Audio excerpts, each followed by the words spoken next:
کہ اب یہ طاقتیں ہیں جو کچھ کانسنسس ڈیولپ کر رہیں گی ٹورڈز امریکن کے جی آپ جنگ کے لیے آئیں، پھر کوئی مڈل پاورز آئیں گی، اس میں Pakistan can also play a role as a middle power, بالکل، اور وہ یہ کہیں گی کہ وہ ایران سے اگر بات کرنی ہے تو آپ کو چائنا اور رشیا نے ایران کی بہت مدد کی ہے پوری جنگ میں، اگر آپ اس کو پورا اینالائز کریں گے، مختلف شعبہ ہے ڈیفنس میں، تو پھر چائنا اور ایران جو ہے ایران کو بھی کہہ سکتا ہے، چائنا اور رشیا، اور چائنا اور Russia can approach American also, because Trump Putin نے بھی یہ انڈیکیشن دی ہے جو ٹرمپ سے بات کرنے کی یا جنگ کو ختم کرنے کی، بیکاز اٹ کین فردر. تو ابھی ہم دیکھتے ہیں کہ اس قسم کی چیزوں میں پھر تھوڑا ٹائم لگ جاتا ہے، لیکن فی الحال جو ہے. اچھا، اس میں پھر یہ ایک سوال اٹھتا ہے کہ اگر امریکہ جو ہے اگر جنگ جاری رکھنا چاہے گا، اگر ایران ظاہر نہیں چاہ رہا، تو پھر اگر اس کو بدلنے خستہ بھی اگر جاری رکھنا پڑ گیا تو پھر امریکہ کے پاس کیا ذرائع ہیں اس خطے میں اپنے کو نئے اتحادی ڈھونڈے گا؟ جیسے آپ نے انڈیا کا بھی نام لیا، کیونکہ اس کے پاس یہاں پہ اسلحہ بھی کم ہو گیا ہے، اس کے جو یہاں پہ اڈے ہیں وہ بھی ختم ہو گئے ہیں، تو امریکہ کے لیے کتنا ممکن ہوگا کہ اس جنگ کو پرولانگ کر سکے؟ صحیح، امریکہ ہے بہت بڑی پاور، جی ٹھیک ہے، اس میں کوئی وہ اپنے بہت سارے مونیٹری جو چیزیں ہیں ان کو ری ڈائیورٹ کر سکتے ہیں، لیکن امریکہ کے اندر بھی ایک کنسنسس اٹھ رہا ہے، اور میں یہ سمجھتا ہوں کہ امریکہ کے جو اندر انٹرنل پریشر ہے نا، وہ امریکن ٹرمپ کو لے کے جائے گا کسی قسم کی جنگ بندی کی طرف. اب نئے تو الائز ڈھونڈنا، اور کوئی الائز رہ ہی نہیں گئے اس علاقے میں، کون سا الائز؟ امریکہ پہلے انڈیا میں امریکہ کے ساتھ کھڑا ہے، اور نریندر مودی جب اسرائیل گیا تھا تو وہ امریکہ کے کینڈ پہ گیا تھا، اور پھر انہوں نے افغانستان سے پاکستان کے اوپر جنگ انیشیٹ کی تھی. تو الائز تو پرانے ہی ہیں، جو ہیں وہی اب موجود ہیں. میں نے آپ سے عرض کیا کہ یورپین یونین سے کوئی بندہ آ جا گئے کہ ہم بات وہ الگ اندر ہے، لیکن جرمنی، فرانس، ان سب نے اپنا، اسپین، بلکہ اسپین نے تو یہاں تک کہہ دیا کہ اگر ٹرمپ کہیں بھی نتنیاہو کہیں بھی نظر آیا تو ہم اسے گرفتار کر لیں. ڈومینین ریپبلک نے بھی یہ کہا. تو میرا کہنے کا مطلب ہے کہ اس وقت نئے الائز کو تو مشکل ہے، اور مجھے لگتا ہے کہ ٹرمپ کو جو فائنینشیل ریسٹرکشنز ہیں، نئی بجٹ سینکشن کرانے کی ڈیفنس میونیشن کے حساب سے، اس میں بھی بڑی پرابلم پڑے گی. تو اب جو آپ نے جو کرنا ہے، جو اس وقت ان کے پاس چیزیں اویلیبل ہیں، جو ریزروز اویلیبل ہیں، جو اسی کے تحت انہوں نے کام کرنا ہے. اب ان کے پاس ہتھیاروں کا تو بڑا ذخیرہ ابھی بھی ہے، ان کے جہاز بہت ہے، ایئر فورس بہت مضبوط ہے، نیوی ابھی تک بہت آپٹیمم پہ استعمال نہیں ہوئی ہے، لیکن وہ اس چیزوں کو تھوڑا پیچھے کریں گے، کیونکہ وہ بھی اس وقت یہ لگ رہا ہے دنیا میں کہ ورلڈ وار کی اسکیل کے اوپر کوئی پاور جانا نہیں چاہتی ہے، اور اس کا انڈیکیشن جو ہے وہ آپ کو باقی، کیونکہ جس وقت تک چائنا، رشیا یا یہ نہیں کودتے اس جنگ میں، اس کے کچھ آنچ نظر نہیں آ رہے، تو آپ ایک اوور آل وار کی طرف، یہ تھیٹرائزڈ وار جو ابھی ہو رہی ہے، جس میں مڈل ایسٹ تھیٹر بنا ہے اور ایران تھیٹر بنا ہوا ہے، اس کے اندر یہ ریسٹرکٹ رہے گی. تو لگتا ہے کہ کوئی آہستہ آہستہ جو نیگوسیشن کی طرف کوئی راہ جائے، معاملات چل پڑیں گے. جی ٹھیک ہے، جی ٹھیک ہے، جی ٹھیک ہے. بریگیڈیئر صاحب آپ کا بہت شکریہ، آپ نے وقت نکالا اور پروگرام میں شامل ہوئے. جی ناظرین، ابھی میں پروگرام میں جوائن کیا ہے نذیر حسین صاحب نے. آپ سابق سفارتکار ہیں، آپ کی گہری نظر ہے انٹرنیشنل افیئرز پر بھی. نذیر حسین صاحب، اب آپ کیا سمجھتے ہیں کہ اس وقت جو ایران، اسرائیل اور امریکہ وار ہے، یہ کہاں کھڑی ہے، اور کہا جا رہا ہے کہ ٹرمپ جنگ سے نکلنے کے راستے تلاش کر رہا ہے، تو آپ کیا سمجھتے ہیں کہ واقعی یہ اس وقت امریکہ کے جو دانت کھٹے ہو چکے ہیں اور وہ جنگ بندی اور جنگ سے نکلنے کی طرف جا رہا ہے؟ جی بہت شکریہ. اب دو جملوں میں اگر میں شروع کروں جی، تو یہ جنگ امریکہ جیت نہیں سکتا، اور یہ جنگ ایران ہارے گا نہیں. اب ایک قسم کی سچویشن ہے جہاں پر امریکہ جتنی بھی اس کو بڑھائے، اور وہ بڑھا چکا ہے جو اس نے بڑھانا تھا. پہلا ان کا وار تھا کہ ہم ڈی کیپیٹیشن کہتے ہیں جس کو، کہ ہم ان کی جو لیڈرشپ ہے اس کو ختم کریں گے. وہ ختم کر لیا انہوں نے، لیکن اس کے نتیجے میں ان کو کوئی یہ نہیں ملا کہ ملک کے اندر سے حکومت کے خلاف کوئی ریوولٹ ہو جائے. جی ٹھیک ہے. تو لہذا رجیم چینج کا جو فلاسفی تھی وہ فیل ہو گئی. جی ٹھیک ہے. پھر ان کا تھا کہ ہم ایک اسٹریٹجک بامبنگ کریں گے. جی ٹھیک ہے. وہ اسٹریٹجک بامبنگ سے مراد ہے لانگ ڈسٹینس سے ہیوی بامبنگ وہ کر چکے. اس سے اس سے ایران کا مورال ڈاؤن نہیں ہوا. ٹھیک ہے. اسی دوران میں ایران نے ایک نئی لیڈرشپ بھی منتخب کر لی. جی بالکل. اور وہ لیڈرشپ بھی پرانی لیڈرشپ کی تسلسل ہے. جی بالکل صحیح کہہ رہے ہیں. اچھا اب ایران کیا کر رہا ہے؟ ایران نے جو اپنی اسٹریٹجی بدلی ہے وہ یہ بدلی کہ وہ اسرائیل کے ساتھ ایک وار آف ایٹریشن جسے کہتے ہیں کہ bit by bit piece by piece Israel کو خون میں نہلا رہا ہے وہ. ٹھیک ہے. اب انہوں نے ان کا جو میزائل پروٹیکشن کا سسٹم تھا اس کو پینیٹریٹ کر لیا. ٹھیک ہے. اب ان کے جتنے بھی یہ 3-4 لیئرز ہیں، ڈومز ہیں اور ایروز ہیں اور تھارڈ ہیں، یہ ناکام ہو چکے ہیں مور اور لیس ان کو روکنے کے لیے، چونکہ ایران کے پاس جو ٹیکنالوجی ہے اور جو ہنر میں کہوں گا اردو میں کہ جو انہوں نے اسٹریٹجی ڈراپ کی ہے اور جو اسکل ہے ان کے پاس، اب اس کا نتیجہ آپ کے سامنے ہے کہ پیچھے پر ایک دن پہلے انہوں نے ان کا جو سیٹلائٹ سسٹم ہے اس کو بھی نقصان پہنچا دیا. ٹھیک ہے.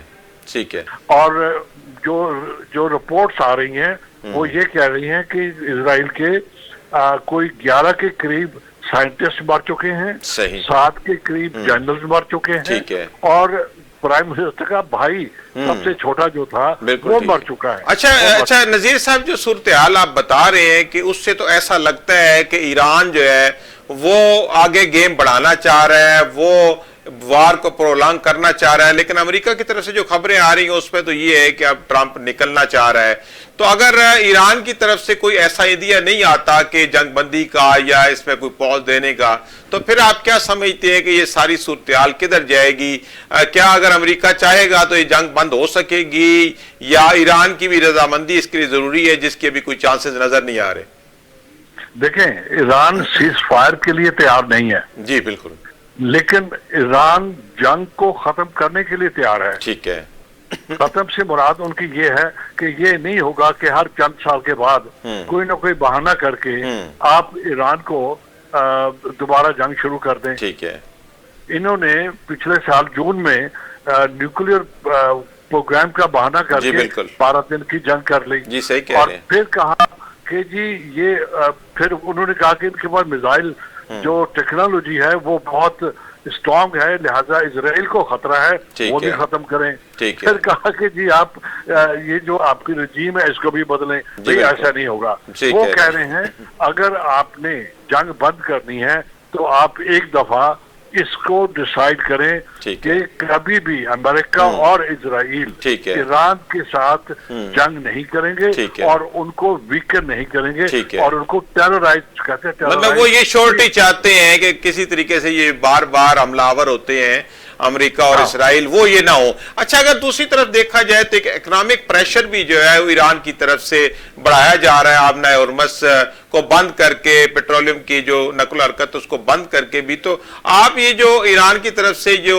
اکنامک پریشر آ رہا ہے اس کو کیا ایک ٹول کے طور پہ دیکھتے ہیں؟ کیا اس وجہ سے بھی مجبوری بن جائے گی دنیا کی کہ یہ ایران اسرائیل امریکہ کی جنگ کو بند کرایا جائے؟ دیکھیں، یہ جنگ دنیا کی نہیں ہے اور یہ جنگ امریکہ کی بھی نہیں ہے. ٹھیک ہے. یہ جنگ صرف اسرائیل کی ہے اور اسرائیل کے اندر بھی یہ صرف جنگ نتن یاہو کی ہے. ٹھیک ہے. اب نتن یاہو کو ایک ایسا پریزیڈنٹ مل گیا ہے امریکہ کے اندر جو اس کی بات سنتا بھی ہے اور اس پہ بغیر سوچے عمل بھی کرتا ہے. ٹھیک ہے. اب اس کا نتیجہ یہ ہوا ہے کہ ایران کے پاس ہر قسم کا حق موجود ہے کہ وہ ہر وہ ہتھیار استعمال کرے اور ہر وہ اسٹریٹجی استعمال کرے جس کی وجہ سے وہ اپنے آپ کو بچا بھی پائے اور دنیا کو بھی شو کر سکے کہ جو امریکہ اور اسرائیل کر رہے ہیں وہ غیر قانونی ہے، انٹرنیشنل لا کے خلاف ہے اور یہ اس کا حق بنتا ہے کہ وہ اکنامک مینز بھی استعمال کرے. اب اسٹیٹ آف ہارموز جو ہے اس کے قریب ہے اور لہٰذا اگر وہ اس کو بند کرتے ہیں تو ان کا ایک لحاظ سے